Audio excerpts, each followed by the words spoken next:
কোথায় আছেন শাবিন ভাই? আমি আপনাকে চিনবো না, তাহলে কেন বলবো আমি কোথায় আছি আপনাকে? আর এটা জেনে আপনারই বা লাভ কি? আশ্চর্য। হ্যাঁ, আশ্চর্য হওয়ার মতোই ঘটনা। এত বড় দুনিয়া, প্রতিদিন কত আজব আজব ঘটনা ঘটে।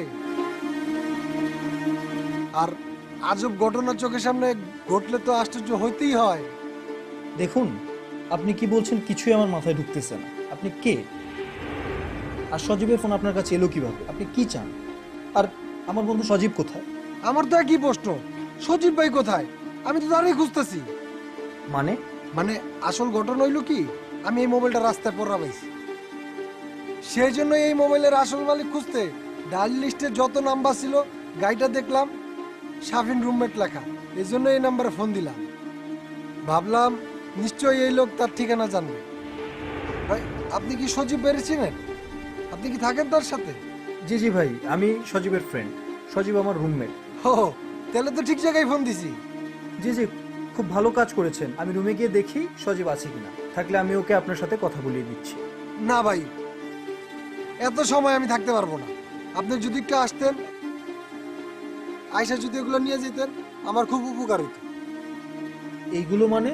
শুধু মোবাইল না, সাথে একটা হোন্ডাও আছে। আমার মনে হইতেছে এটাও সজীব ভাই। হ্যাঁ, ওর তো একটা স্কুটিও আছে।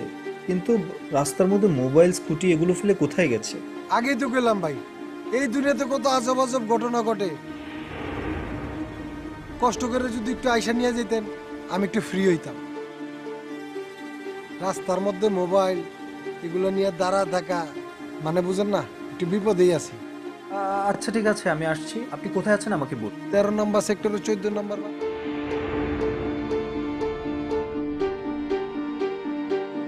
আচ্ছা ঠিক আছে, আমি আসছি। আপনি একটু অপেক্ষা করুন। জি ভাই, একটু জলদি আসেন, বাই।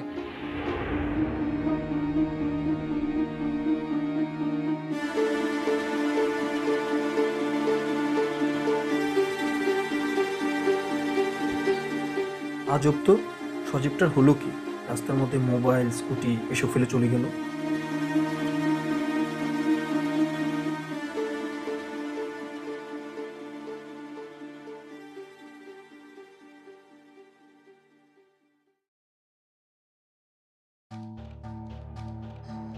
শাফিনকে একটা গল্প।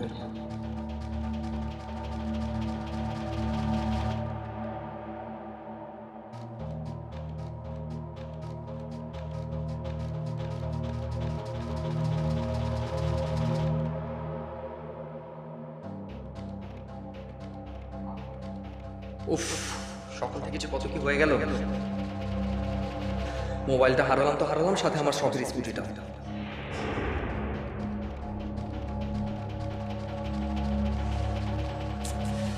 না, এভাবে হাল ছেড়ে দিয়ে বসে থাকতে চলবে না। যে করে হোক ওই বাড়ির সামনে থেকে আমার স্কুটিটাকে উদ্ধার করতেই হবে। এখন তো আর সাথে টানি নেই, তাই রিস্ক নেই। আমি নিজেই গিয়ে যদি, কিন্তু কিভাবে?